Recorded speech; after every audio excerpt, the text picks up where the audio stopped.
Hello नमस्कार प्यारे विद्यार्थियों। आप सभी का इस YouTube चैनल पर स्वागत है। आज अपने कक्षा 8 विषय गणित के अंदर प्रारंभिक शिक्षा पूर्णतः प्रमाण पत्र 2024 की जो परीक्षा अभी कुछ ही दिनों में होने जा रही है, तो उसके मॉडल प्रश्न पत्र पहले को अपने सॉल्व करते हैं, जो कि शेखावटी मिशन हेडेड के द्वारा ये जारी किया गया है सत्र 2023-24 के लिए। समय अपने 2 घंटे 30 मिनट का, जो कुल अंक होंगे वो 80 नंबर का होगा। आपको बुकलेट मिलेगी, उस बुकलेट के अंदर ही क्वेश्चन के जो आंसर है वो सॉल्व करके लिखने होंगे। पहला प्रश्न है जो कि अपने को वस्तुनिष्ठ टाइप का दे रखा है। तो यहाँ पे अपने को बोला है कि दोनों का आपस में गुणा करके इसका मान क्या आएगा। तो इसको उत्तर निकालने के दो तरीके हैं। सबसे पहले सिंपल सा मैं आपको बताऊं तो पहले इन दोनों का आप गुणा कर सकते हो। जो ऊपर अंश दे रखे हैं, दोनों अंशों का गुणा करोगे 3 चौके 12, और फिर नीचे जो हर दे रखे हैं इन दोनों हरों का आपस में गुणा करेंगे। 2 छिक्के 2 तिये 6 होते हैं। फिर 12 में 6 का भाग कर दोगे, 12 में 6 का भाग दोगे तो अपने पास 2 उत्तर इसका आ जाता है। दूसरा तरीका ये है कि ये 3 से ये 3 कट जाता है। अब 4 में 2 का भाग दोगे, ये वाला 4 और ये 2, ये 2 के पाड़े से 2 पे कट जाएगा। तो इस तरीके से इसका उत्तर है वो 2 आ जाता है। दूसरा पॉइंट है, इसमें बोला है कि 3x माइनस 1 बराबर 14। तो x का गुणांक अपने को बताना है। ठीक है, समीकरण को हल नहीं करना, x का गुणांक। x के गुणांक का मतलब है कि जो ये वाला दे रखा है ना, इसमें x के गुणा में कौन सी संख्या लगी हुई है, तो वो x का गुणांक हो जाएगा। यहाँ पे बोलता कि x का मान, अगर अपने को लिखा था ना कि x का मान यहाँ पे लिखा था, फिर अपने इस समीकरण को हल करना है। हल कैसे करते हैं कि ये 3x का 3x लिखा बराबर में 14, माइनस का 1 वो प्लस का 1 हो जाएगा, जोड़ेंगे तो ये बनते हैं 15। अब ये 3 जो गुणा में है ना, इसका गुणांक है वो इसके बटे में आ जाएगा। 15 में 3 का भाग करेंगे तो 5x का जो मान है वो तो आता है 5, लेकिन यहाँ पे x का गुणांक पूछा है तो x का गुणांक अपने पास हो जाएगा 3। तीसरा प्रश्न है, समांतर चतुर्भुज के आसन कोणों का योग। तो कोई भी आसन कोणों का योग होता है 180 डिग्री। अगर यहाँ बोलता कि चतुर्भुज के चारों कोणों का योग, यहाँ पे चारों कोणों का योग बोलता, फिर अपने लगाते 360 डिग्री। अगर समकोण बोलता है फिर आ जाएगा 90 डिग्री। 180 डिग्री को अपने संपूरक कोण भी कहते हैं। संपूरक कोण लिखाए तो भी 180 डिग्री है, आसन कोण युग्म लिखाए तो भी 180 डिग्री होता है। चौथा है, निम्न में से कौन सी पूर्ण वर्ग नहीं है, यानी कि कौन सी संख्या जिसका पूर्ण वर्ग नहीं। तो 13 किसी भी संख्या का वर्ग करने पर नहीं आता। जैसे 4, तो 4 2 का वर्ग होता है। 9 है वो 3 का वर्ग होता है। 16 जो है वो 4 का वर्ग होता है। 13 किसी भी संख्या का वर्ग नहीं होता, तो यह पूर्ण वर्ग संख्या नहीं है। या यूँ कह लें कि 13 के अगर अपने अभाज्य गुणनखंड करते हैं तो 13 को 13 से 1 तक की जाता है। इसमें दो दो संख्याओं के जोड़े नहीं बनते, तो ये पूर्ण वर्ग नहीं है। पांचवा प्रश्न है, निम्न में कौन सी संख्या घन संख्या नहीं है।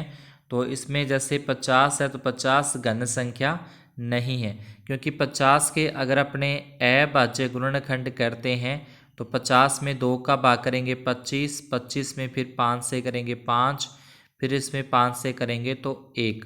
तो इसमें घन संख्या के अंदर 3 संख्याओं के जोड़े बनने चाहिए, सेम एक जैसी 3 संख्याओं के जोड़े बनने चाहिए, जो कि 50 में ऐसा संभव नहीं है। तो इसलिए 50 पूर्ण घन संख्या नहीं है।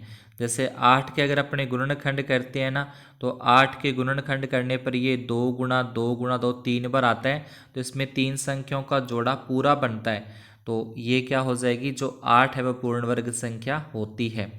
तो इसका उत्तर आ जाएगा 50। छठा प्रश्न है, मिश्र धन में से अगर ब्याज माइनस कर दें तो वो मूलधन अपने पास ज्ञात होता है। जो मिश्रधन है, कुल राशि है, अमाउंट है, उसमें से अगर अपने इंटरेस्ट माइनस कर दें तो अपने पास प्रिंसिपल यानी कि मूलधन का मान ज्ञात होता है। उसके बाद निम्न में से द्विपद व्यंजक है, तो द्विपद जिसमें दो पद आते हैं तो ये द्विपद व्यंजक है, ये अपना त्रिपद व्यंजक हो जाएगा। तो इसमें द्विपद पूछा है तो ये सेकंड नंबर ऑप्शन सही है। इसके बाद आठवें का मानक रूप बताना है, तो यहाँ पे इस जीरों को गिनेंगे तो यहाँ पे 6 जीरमें हैं। जब ये बटे में लगी हुई हैं तो ये घात माइनस में लिखी जाती, 10 की घात -6। ठीक है, इस तरीके से।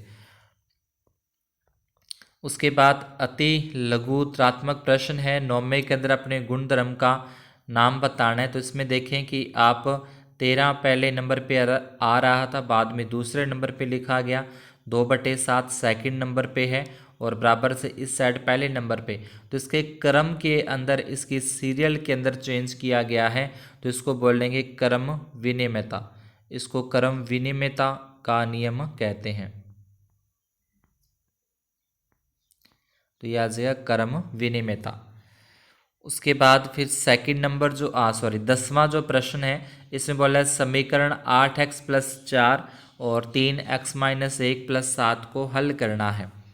अब हल करना है इस समीकरण को, तो पहले ये जो 8x - 4 है इसको तो मैंने सेम ही लिखा, 8x + 4 बराबर में ये 3 का पहले x के साथ गुणा होगा, 3 का फिर 1 के साथ गुणा होगा, तो ये हो जाएगा 3x - 1 और प्लस में यहाँ पे आ जाएगा 7 आ जाएगा।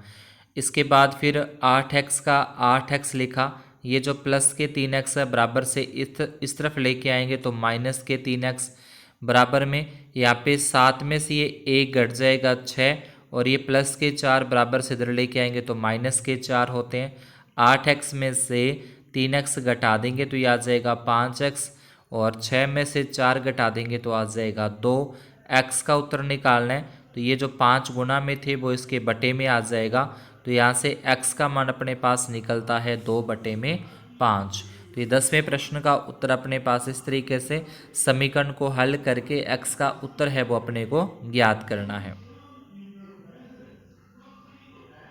इसके बाद अपने को 11वें प्रश्न में प्रत्येक संख्या का घनमूल ज्ञात करना है। तो जैसे अपने को यहाँ पे पहली संख्या दे रखी है 512 दे रखी है, ठीक है 512। तो पहले अपने यहाँ पे इस तरीके से 512 इसके अभाज्य गुणनखंड आप करोगे, जिसमें दो से करोगे 512 के अंदर, तो इसमें जब 2 का भाग दोगे तो ये आ जाएगा 256।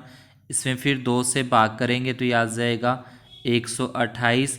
इसमें फिर 2 का भाग दोगे तो अपने पास आ जाएगा 64। फिर 64 में फिर 2 का भाग करोगे तो ये आ जाएगा 32। 32 में फिर 2 का भाग करेंगे तो ये आ जाएगा 16। 16 में फिर 2 का भाग करेंगे तो अपने पास आ जाएगा 8। 8 में फिर 2 का भाग करेंगे तो 4। 4 में 2 का भाग करेंगे 2 और 2 में 2 का भाग करेंगे तो 1। आपको एक ही लाइन के अंदर सारे इकट्ठे करने, ऐसे पूरी लंबी लाइन के अंदर। मेरे पास यहाँ पे नीचे स्पेस नहीं था इसलिए मैंने अलग अलग किया है। अब घनमूल के अंदर घनमूल लिखने के बाद इसके अपने को अभाज्य गुणनखंड जितने बनते हैं वो सारे लिखने होते हैं। तो ये 9 बार आ रहा है, 2 2 जो है वो 9 बार आ रहा है, तो इसको अपने सभी को 9 बार यहाँ पे 2 × 2 × 2 करके 9 बार आपको लिखना है। इसके बाद फिर 3 संख्याओं के ऐसे जोड़े बनाएंगे, तो 3 संख्याओं के जोड़े बन जाएंगे, तो यहाँ पे आ जाएगा 2 × 2 × 2। तो इसका गुणा करेंगे तो आपस में ये कितना हो जाएगा 8। तो 512 का जो घनमूल है तो यहाँ लिख देंगे 512 का घनमूल बराबर 8 आ जाएगा। तो अभाज्य गुणनखंड करके आपको इसके जो घनमूल है वो ज्ञात करना है। ऐसे फिर 27,000 का 27,000 के अभाज्य गुणनखंड करके इसका भी आपको क्या करना है, घनमूल ज्ञात करना है, जो कि आ जाएगा 30 आ जाएगा। फिर 12वां प्रश्न है, निखिल के पास 5 पेन है और हंसराज के पास 35 पेन है, दोनों के पेनों के अंदर अपने को अनुपात ज्ञात करना है। तो निखिल के पास 5 है और हंसराज के पास 35, अनुपात का निशान 5 × 5 और 5 × 7 है 35। तो ये दोनों के पेनों का जो अनुपात है वो अपने पास 1:7 होगा। नेक्स्ट अपने 13वें प्रश्न के अंदर देखें,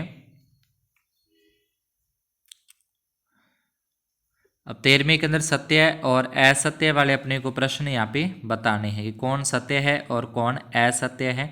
तो यहाँ पे भाग का निशान अगर बीच में हो तो उसकी घातें हैं वो माइनस में होती है, तो ये सत्य हो जाएगा। 9 की घात 15 में घात का मान 9 है, तो ये घात का मान 9 नहीं है, घात का मान 15 है। 9 तो आधार का मान होता है, इसलिए ये हो जाएगा असत्य। फिर उसके बाद बोल रहे का मान 5 की घात 3 होगा। तो जब गुणा में है तो घातें जुड़ती हैं, लेकिन यहाँ पे बीच में माइनस का निशान, तो यहाँ पे घात घट जाएगी। तो 7 घात में से 4 घात को माइनस करेंगे तो 3 घात यानी कि 5 की घात 3, तो ये सत्य हो जाएगा। इसके बाद जब घात के ऊपर घात लगी हो तो घातों का आपस में गुणा होता है, तो 3 का 4 से गुणा करेंगे 5 की घात 12, तो ये भी सत्य हो जाएगा। 14वें प्रश्न में रिक्त स्थान की पूर्ति करनी है। वर्ग का प्रत्येक कोण है वो समकोण होता है। समचतुर्भुज के विकर्ण समद्विभाजित होते हैं। त्रिभुज के अंत्य कोणों का योग 180 डिग्री होता है। किसी बहुभुज के बाह्य कोणों का योग 360 डिग्री होता है। 15वें के अंदर अपने को मिलान करना है 15b का, तो ये इसके साथ मिलान हो जाएगा, 5 तिये 15b होते हैं। 4 का 3 से गुणा करेंगे, 4 तिये 12, इसके साथ मिलान हो जाएगा। इसमें 3x का 1 से करेंगे 3x और 3 दूनी 6, तो ये इसके साथ मिलान कर देना और ये इसके साथ है वो मिलान हो जाएगा। 16वें प्रश्न के अंदर अपने को प्रायिकता बतानी है।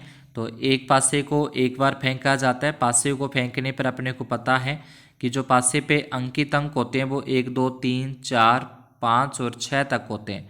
अब इसमें से एक अभाज्य संख्या आने की प्रायिकता, तो प्रायिकता का सूत्र आप पहले लिखोगे संभव परिणाम और बटे में कुल परिणाम, ये सूत्र लिखना जरूरी है। संभव परिणाम और बटे में कुल परिणाम। अभाज्य संख्या कौन सी होती है, जो खुद के पाड़े में आए, जैसे 2 है और ये 3 है और ये 5, तो ये खुद के पाड़े में आती है, तो अभाज्य संख्या हो जाएगी 3 और कुल संख्या ये 6 है। 3 के पाड़े से काटेंगे तो 1/2। ऐसे फिर इसकी प्रायिकता निकालें। एक अभाज्य संख्या नहीं, तो अभाज्य संख्या नहीं वो बची, एक तो 4 और एक 6, ये दोनों भाज्य संख्याएं हैं, तो इसलिए अभाज्य नहीं के अंदर आती हैं। तो ये 2 और बटे में 6, 2 एकम 2 और 2 तिये 6। अब ये जो एक है, एक न तो भाज्य के अंदर काउंट होता है और न ही इसको अभाज्य के अंदर काउंट किया जाता है।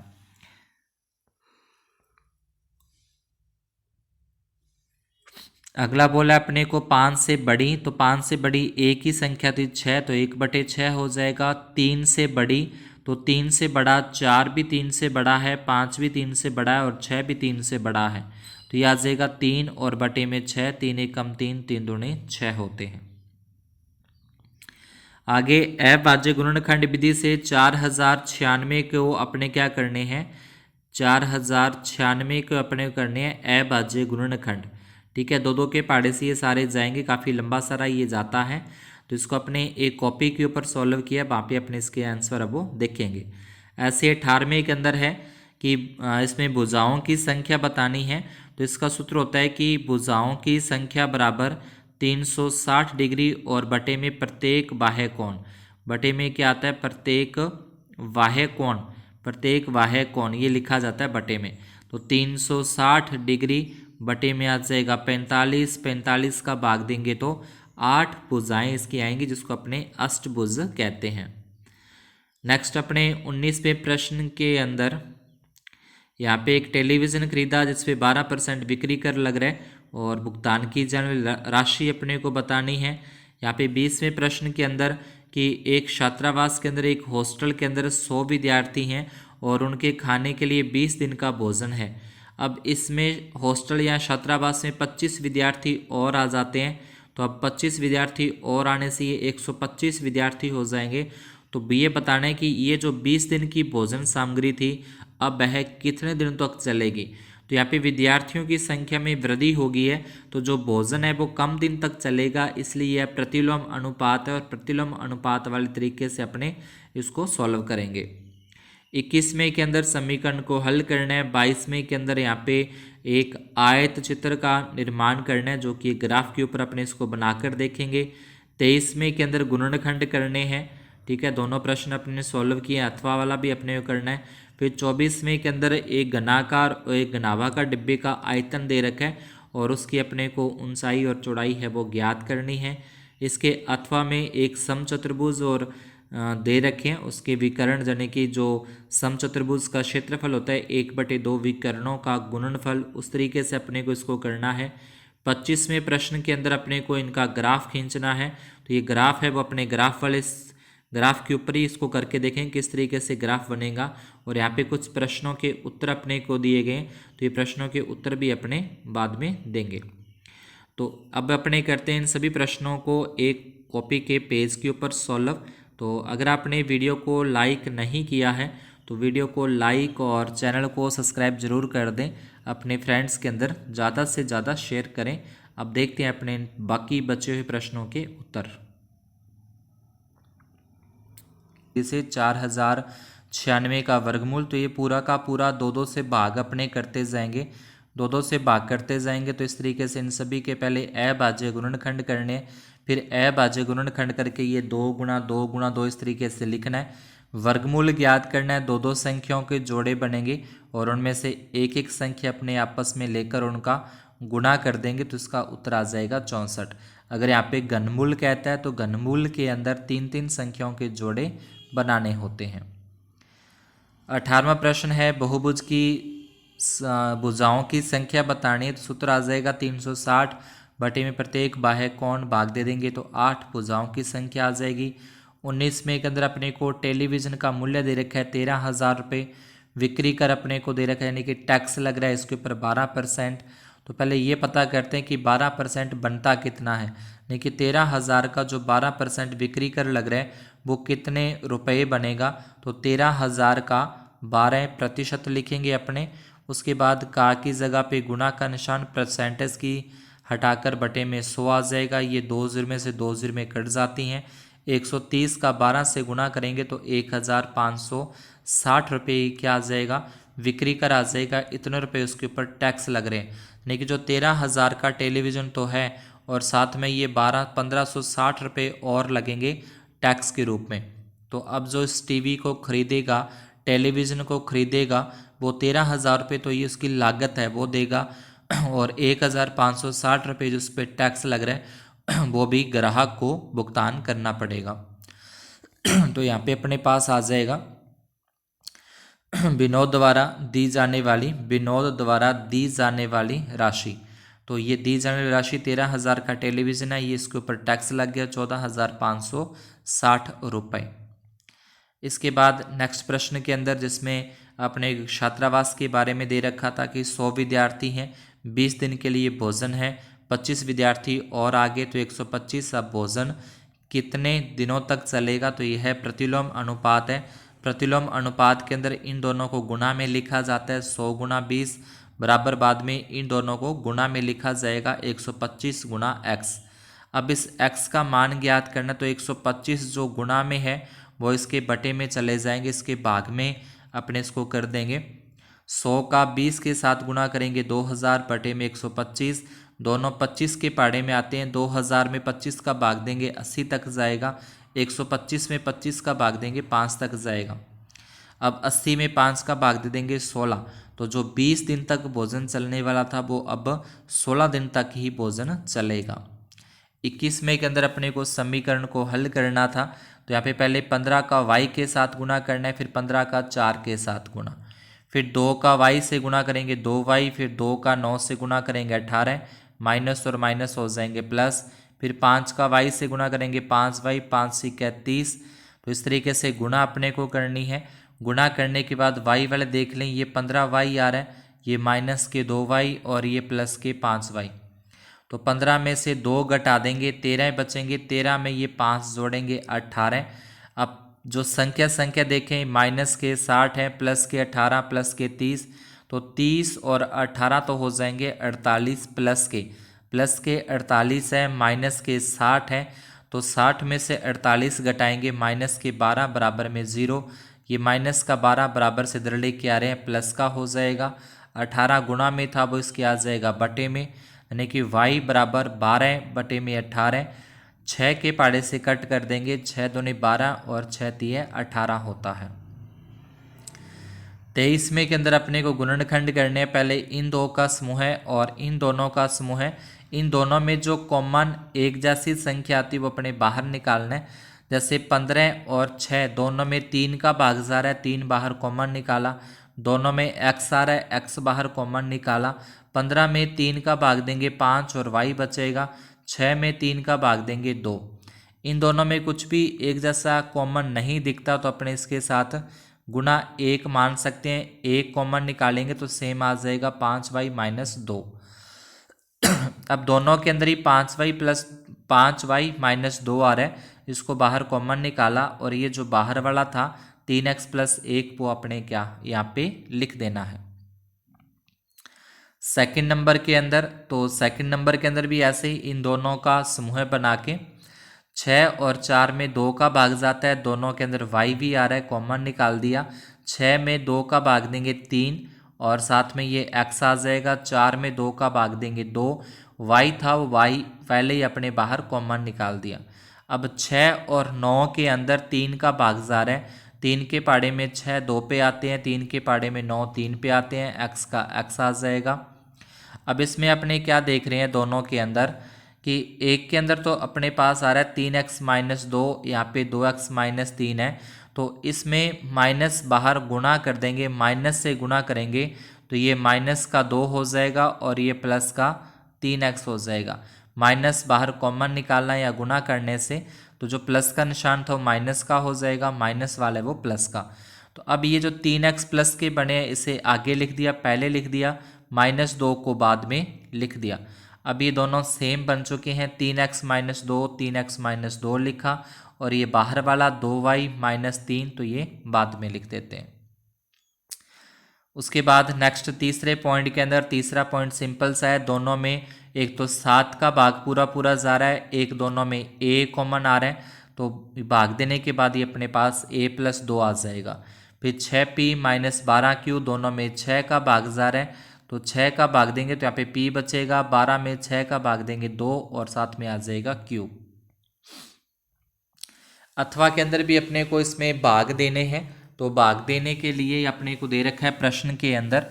तो इसमें पहले देखें कि यहाँ पे x की घात 4 आ रही है और यहाँ पे x की घात 2, तो एक्स स्क्वेयर को बाहर कॉमन निकाल दिया। एक्स स्क्वेयर को कॉमन निकालेंगे तो एक्स स्क्वेयर बचेगा। यहाँ से 2 घात बाहर कॉमन चलेगी तो एक ही x बचेगा, ठीक है। और ये 24x का ये 24 एक्स स्क्वेयर बाहर कॉमन चला गया तो अपने पास अकेला x बचेगा। अब करना क्या है, इसके अंदर कॉमन निकालने के बाद ये जो 5x है इसके 2 टुकड़े करने हैं कि जोड़ने घटाने पर माइनस के 5 आए और गुणा करने पर ये 24 आना चाहिए।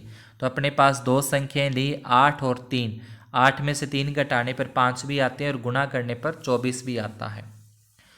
इसके बाद गुणनखंड करने के बाद इन दोनों में से कॉमन और इन दोनों में से कॉमन, इसमें पहले x कॉमन आ जाएगा, x बचेगा, 8 बचेगा। इन दोनों में 3 का भाग जा रहा है, 3 का भाग देने के बाद x माइनस 8 बचेगा। अब x माइनस 8 दोनों के अंदर ही है, इसको एक बार लिखना है और बाहर वाला x प्लस 3 बाद में लिखना है। ये जो भाग में था भाग वाली संख्या चली जाएगी, उसके बटे में रख देंगे। अब x माइनस 8 से x माइनस 8 कटेगा, 11 चौके 44 कटेगा, 1x से 1x भी कट जाएगा तो ये बचेगा 4x और x प्लस में 3 आ जाएगा। ऐसे ही सेकंड के अंदर है, यहाँ पे 7y के 2 टुकड़े करने कि जोड़ने घटाने पर 7 आए और गुणा करने पर 10 तो 5 और 2 होते हैं। अब इन दोनों में y कॉमन निकालना है, इन दोनों में 2 कॉमन निकल जाएगा। y कॉमन निकालने के बाद यहाँ से y कॉमन चला गया दोनों में से तो y प्लस 5 बचेगा। इन दोनों में से 2 कॉमन चला जाएगा। 2 कॉमन निकालने के बाद 2 का भाग देंगे y, 10 में 2 का भाग देंगे 5। ये 2 बाहर कॉमन चला गया तो इसको दोबारा अंदर रिपीट नहीं करना। ये जो भाग में था वो अपने बटे में लगा देते हैं। y प्लस 5 से y प्लस 5 कैंसिल होता है, ठीक है। और उसके बाद क्या बचेगा अपने पास, 1 मिनट, इसके अंदर थोड़ा सा y प्लस 5 और y प्लस 5 दोनों में फिर आ जाएगा। यहाँ पे दोनों एक बार ही रखने और y प्लस 2 ये बाद में लिख देंगे। अब ये कट जाएगा y प्लस 5 तो बचेगा कि अपने पास y प्लस 2 बचता है। नेक्स्ट अपने पास क्षेत्रफल वाली प्रश्नावली में से आते हैं, जिसमें अपने को दे रखा है घनाकार डिब्बे का आयतन 64,000 सेंटीमीटर क्यूब है। घन के आयतन का सूत्र होता है भुजा की घात 3 बराबर में 64,000। भुजा की घात 3 के ऊपर से 3 घात हटाएंगे तो इसके ऊपर ये घनमूल का निशान आ जाएगा। अब इसके अपने अभाज्य गुणनखंड करते हुए इस तरीके से अभाज्य गुणनखंड करेंगे तो इसका घनमूल दो दो के 3 संख्याओं के जोड़े बनाकर 80 सेंटीमीटर इसकी भुजा आ जाएगी, जो कि इसकी चौड़ाई भी 80 है, इसकी लंबाई भी 80 है और इसकी ऊंचाई भी 80 सेंटीमीटर आ जाएगा। दूसरा दे रखा है, इसमें घनाभाकार डिब्बे की लंबाई दे रखी है 10 सेंटीमीटर, चौड़ाई दे रखी है 20 सेंटीमीटर। घनाभाकार डिब्बे का आयतन दे रखा है 1600 सेंटीमीटर क्यूब। आयतन का सूत्र होता है लंबाई गुना चौड़ाई गुना ऊंचाई बराबर में 1600। लंबाई अपने को 10 रख रखी है तो 10 आ जाएगी यहाँ पे, चौड़ाई की जगह पे 20, ऊंचाई ज्ञात करनी है बराबर में 1600। 10 का 20 के साथ गुना करेंगे 200 गुना में ऊंचाई, ये जो 200 गुना में था वो 1600 के बटे में चला जाएगा, भाग देंगे तो अपने पास 8 सेंटीमीटर इसकी जो ऊंचाई है वो ज्ञात हो जाती है। इसके अथवा वाला देखें जो कि दे रखे है समचतुर्भुज का विकर्ण 16 सेंटीमीटर है, समचतुर्भुज का क्षेत्रफल 240 सेंटीमीटर स्क्वायर है और दूसरा विकर्ण अपने को ज्ञात करना है। एक विकर्ण दे रखा है 16 सेंटीमीटर का और दूसरा विकर्ण अपने को ज्ञात करना है। तो इसका सूत्र हो जाएगा 1/2 विकर्णों का गुणनफल बराबर 240। 1/2, एक विकर्ण 16 है, दूसरे विकर्ण को अपने x मान लिया बराबर में 240। ये कट जाएगा 2 के पाड़े से 16, 8 पे कटेगा और ये जो 8 गुना में है वो आ जाएगा 240 के बटे में। 240 में 8 का भाग देंगे तो 30 सेंटीमीटर। दूसरा जो विकर्ण है वो आ जाएगा 30 सेंटीमीटर। ऐसे इसका सेकंड पॉइंट है, इसमें अपने को दे रखा है समचतुर्भुज का विकर्ण दे रखा है, डाले गए यानी कि जो शेष शीर्षों से इस विकर्ण पर डाले गए लंब 8 मीटर और 13 मीटर है। तो इस खेत का क्षेत्रफल आ जाएगा 1/2 विकर्ण गुना शेष शीर्षों से डाले गए लंबों का योग। तो 1/2 पहला विकर्ण 24 है, लंब अपने को दे रखे हैं 8 और 13, ये 2 के पाड़े से कटेगा 12 पे और 8 और 13 21 होते हैं, 21 का 12 के साथ गुना कर देंगे 252 मीटर स्क्वायर इसका खेत का क्षेत्रफल आ जाएगा। इसके बाद जो लास्ट प्रश्न के अंदर अपने को 2 ग्राफ दे रखे थे, ठीक है। एक तो अपने को वो कार वाली दूरी वाला दे रखा था, तो इस तरीके से कि सुबह के 6 बजे 40 किलोमीटर की दूरी तय की, यहाँ पे 40, फिर 7 बजे उसने 80 किलोमीटर, फिर 8 बजे 120, फिर 9 बजे है 160। यहाँ पे जो अपन लिखा है यहाँ पे 40 है, उसके बाद यहाँ पे 80 है, यहाँ पे 120 है, यहाँ पे 60 और नीचे यहाँ पे 6 हो जाएगा, 7, 8, 9 और 10 इस तरीके से यहाँ पे, ठीक है। ये पूरी की पूरी लंबी लाइन है इस तरीके से। और यहाँ पे तो आ जाएगा समय, आ जाएगा समय, और इधर अपने पास ये आ जाएगी दूरी। किलोमीटर के अंदर इस तरफ होता है एक्स अक्ष है और ऊपर की ओर होता है वाई अक्ष, यहाँ पे वाई अक्ष। और पैमाना लिखना है एक एक्स अक्ष पर एक बड़ा खाना बराबर 1 इकाई, वाई अक्ष पर एक बड़ा खाना बराबर 40 इकाई, क्योंकि 40 की इसके अंदर गैप अपने पास है तो 40 इकाई आ जाएगा। तो ये ग्राफ इस तरीके से अपने को सीधी रेखा के अंदर प्राप्त होता है। ऐसे ही फिर दूसरे में दे रखा है, उसके अंदर भी अपने को वर्ग की भुजा और वर्ग के परिमाप के अंदर अपने को ग्राफ खींचना है। तो यहाँ पे दे रखा है कि 3 मीटर वर्ग की भुजा है तो उसका परिमाप है 12 मीटर। फिर कह रखा है कि 4 मीटर उसकी भुजा है तो उसका परिमाप है 16 मीटर। फिर कह रहा है कि 4.5 यानी कि बीच में, तो 4.5 मीटर वर्ग की भुजा तो उसका अपने को जो परिमाप दे रखा है वो 18 मीटर दे रखा है। तो 18 इस दोनों के बीच में, 16 और 20 के बीच में 18, और इधर से भी अपने ये इसके बिल्कुल बीच में आ गए, ठीक है। ये आ जाएगा अपने 4.5 मीटर। ऐसे फिर 5 मीटर वर्ग की भुजा और परिमाप हो जाएगा 20 मीटर, यानी कि 5 और 20 के सीध में करना है। और उसके बाद 5.5 मीटर पे, तो यहाँ पे 5.5 पे अपने इसको देखें, ठीक है। ये बीच में जो लाइन जा रही है ना 5.5 की ये वाली, और इधर से ये आ जाएगा अपने को दे रखा था 22। तो इन दोनों की सीध में अपने को यहाँ पे बिंदु लगाना है। तो ये भी अपने पास एक बिल्कुल सीधी रेखा प्राप्त हो रही है। इस तरफ लिखना है परिमाप सेंटीमीटर में, नीचे लिख देंगे वर्ग की भुजा सेंटीमीटर में। पैमाना लिखना जरूरी है इस तरीके से, पैमाना एक्स अक्ष पर 1 बड़ा खाना बराबर 1 इकाई, वाई अक्ष पर 1 बड़ा खाना बराबर 4 इकाई, क्योंकि 4-4 का गैप दे रहे हैं यहाँ पे अपने 4, 8, 12, 16 इस तरीके से 4-4 का गैप है। अब इनसे संबंधित कुछ प्रश्न अपने से पूछे गए थे 25वें प्रश्न में कि 7:30 बजे से 8 बजे के अंदर अंतराल में दूरी, तो वो 1 घंटे में 40 किलोमीटर की दूरी तय करती है। कार 1 घंटे में 40 किलोमीटर की दूरी तय कर रही है, तो यहाँ पे क्या आ जाएगा, आधे घंटे में पूछा है तो आधे घंटे में 20 किलोमीटर की दूरी, 100 किलोमीटर दूरी तय करने में 1 घंटे के अंदर वो 40 किलोमीटर की दूरी तय करती है कार, 1 घंटे में 40, 2 घंटे में करेगी 80, तो 20 और जाएगा तो आधा घंटा, यानी कि 2 घंटे और 30 मिनट के अंदर वो 100 किलोमीटर की दूरी तय कर लेगी। अथवा में अपने एक पूछा था क्या ये रेखिक आलेख है, तो हाँ यह रेखिक आलेख है। वर्ग की भुजा वो बोला है कि 3.5 हो, तो वर्ग का परिमाप 14 सेंटीमीटर होता है। अब एक प्रश्न था जिसके अंदर अपने को आयत चित्र बनाना था, तो आयत चित्र इस तरीके से अपने को इसका जो आयत चित्र है वो बनता है। तो यहाँ पे सवाल में अपने को भार दे रखा था, सारणी के अंदर भार किलोग्राम के अंदर, ठीक है, 2, 4, 6, 8, 10, 12, तो ये आ जाएगा। और यहाँ पे अपने को व्यक्तियों की संख्या, ठीक है, थोड़ा उल्टा लिख दिया मैंने, व्यक्तियों की संख्या इस साइड लिखनी थी, ये व्यक्तियों की संख्या आएगी और यहाँ पे अपने पास आएगा बार, ठीक है, व्यक्तियों की संख्या और बार आएगा नीचे।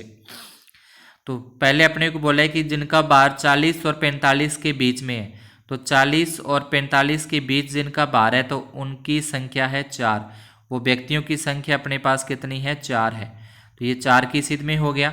फिर जिनका बार 45 किलो से 50 किलो के बीच में है उन व्यक्तियों की संख्या है 12, तो ये अपने को इस तरीके से 12 तक इसको लेके जाना है बिल्कुल सीधा। उसके बाद फिर जिनकी जो वजन है वो 50 से 55 है, तो वो 13 व्यक्ति हैं, तो यहाँ पे 13 तक इसको लेके जाएंगे। जिन व्यक्तियों का वजन 55 से 60 है उनकी संख्या 6 है, जिनका वजन 60 से 65 है उनकी संख्या 5 है। तो इस तरीके से अपने को एक इसका आयत चित्र का निर्माण करना था।